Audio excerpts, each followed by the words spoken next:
Hi guys, welcome. Today I am here to talk to you about Spartan Southwest, the very new venue of the Badminton Estate, some recent communications from Spartan HQ, and some just general thoughts about what we're going to be doing in 8 days' time.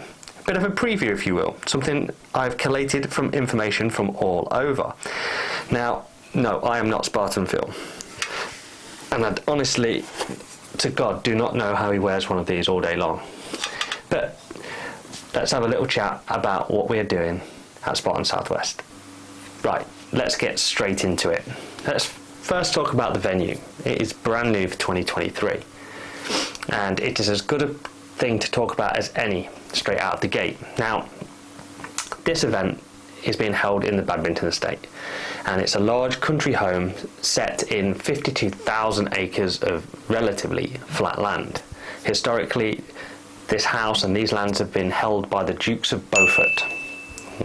I think these are very posh people, but I think they're all dead now. So the grounds and the venue are now being used for other things. We're talking weddings, we're talking hunts, we're talking concerts, but most famously the badminton horse trials, which I imagine looks a little bit something like this.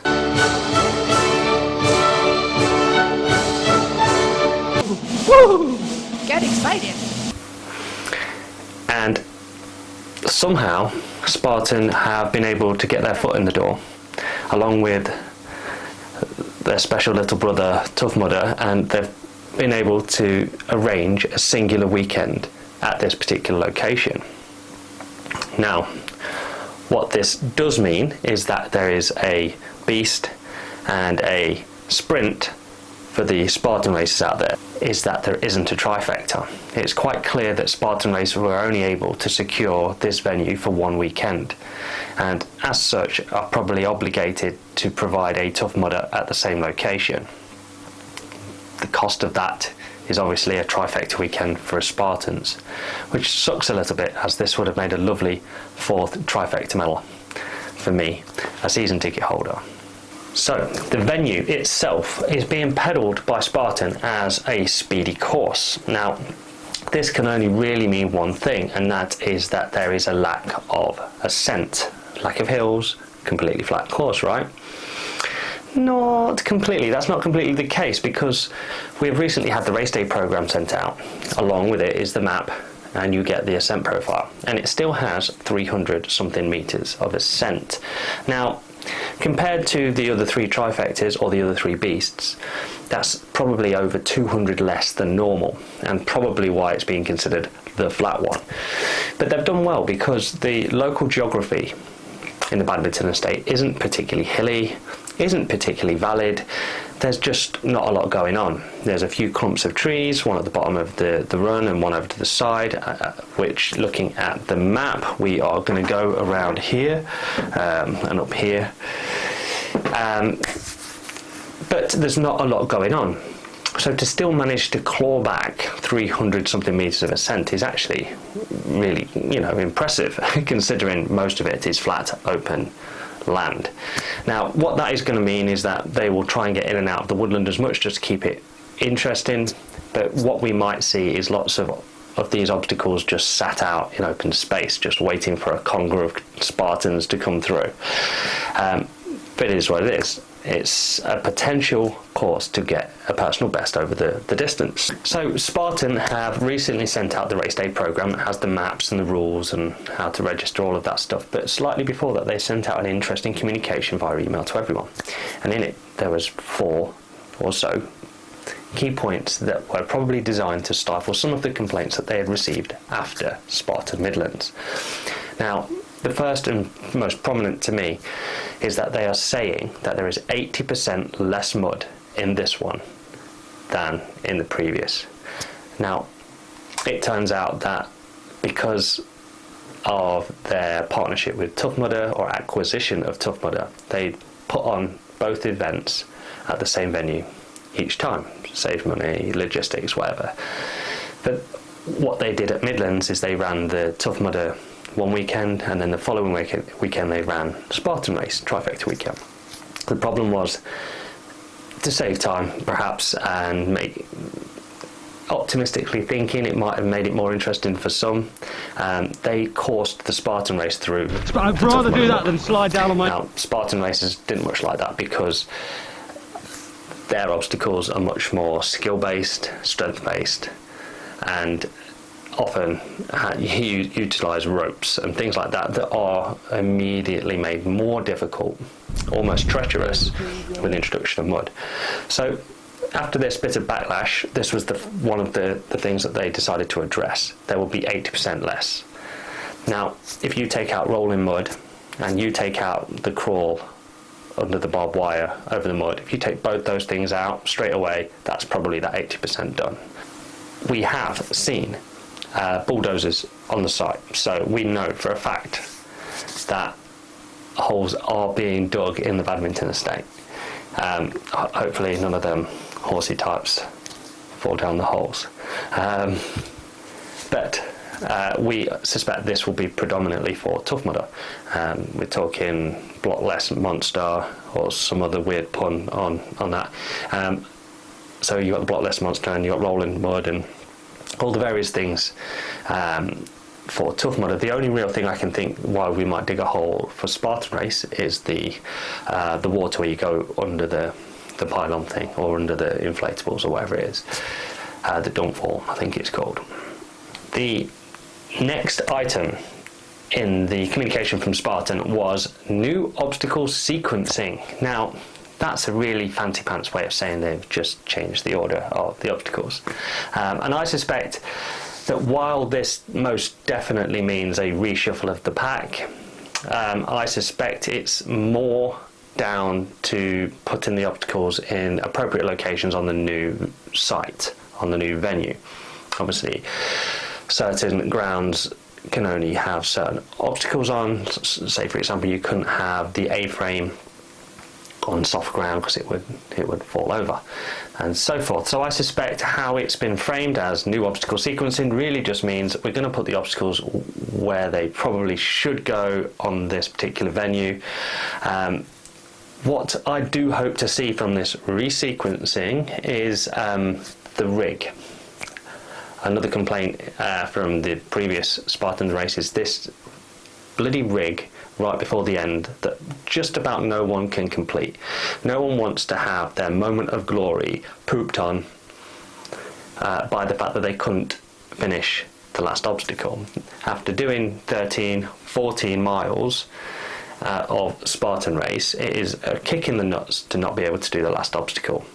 I know some people can, but the majority can't adjust that particular thing, Spartan. If you've heard the mud complaints, then you should have heard the complaints about the rig.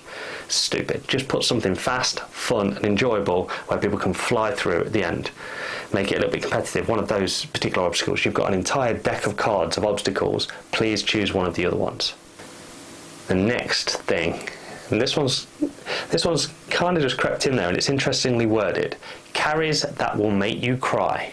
Carries that will make you cry. I mean, they were already pretty bad before, right? And there's two main things that you carry in a Spartan race, generally. The bucket and the sandbag.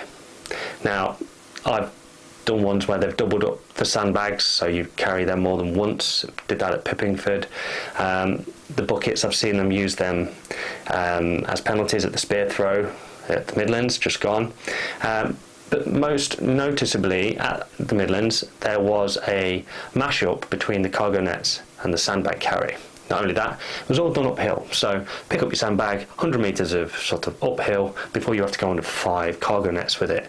It's awkward, it's difficult, and it's really consuming.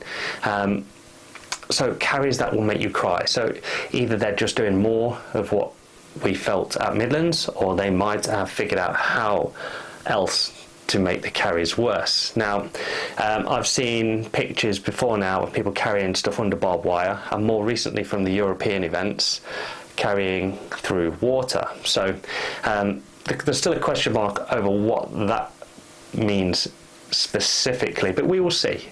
It was a nice surprise at Midlands, wasn't it, for everyone? Last but not least, the penalties. Right, this is interesting because there was a bit of noise after Midlands, certainly from some of the more crafty elite and age group people, that the obstacles that were difficult or time consuming were being bypassed on purpose in favour of the penalty loop, because the penalty loop is quicker to run up and down, and out is quicker than trying to climb up something over and over and over again. So they literally touched it and ran the loop, and this was picked up on more than one video clip. And when you see this sort of behaviour, it just feels a little bit non-sportsmanship like. People will do anything to win. Of course they will, because they invest time and effort and money into training. Of course they want to win, but the sort of feedback from Spartan is that they are going to make the punishments relative to the obstacle, so that the penalty would always be more than what it would take to do the actual obstacle. It will get people trying harder at the obstacles that they're probably not so good at, rather than just sack it off straight away. So it'll be interesting to see what that means. I don't think it means they're not going to bring back burpees. I think they're done with that, but it might mean more carries, more nets, more crawls, further running. I think that's what it's manifesting out to be. I think they're still trying to work out this particular formula. We shall see at Southwest. So the venue is 200 metres less ascent than previous trifectas. So potentially speaking, it's going to be a faster event.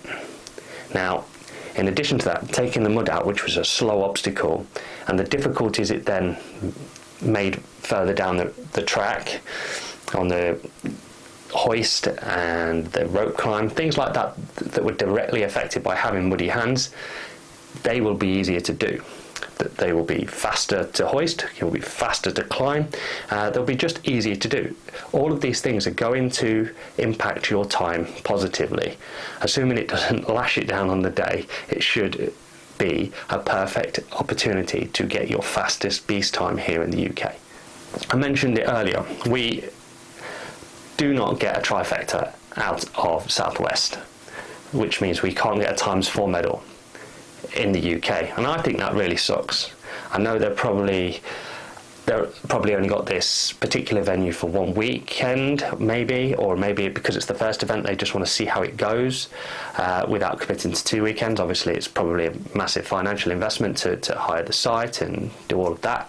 So but for me, for someone who's trumped up all the money for the season ticket and I'm trifecta chasing this season, it just feels like it just sucks a little bit, if you know what I mean. I'm sure there's a few people out there that would love to get a ×4 this year.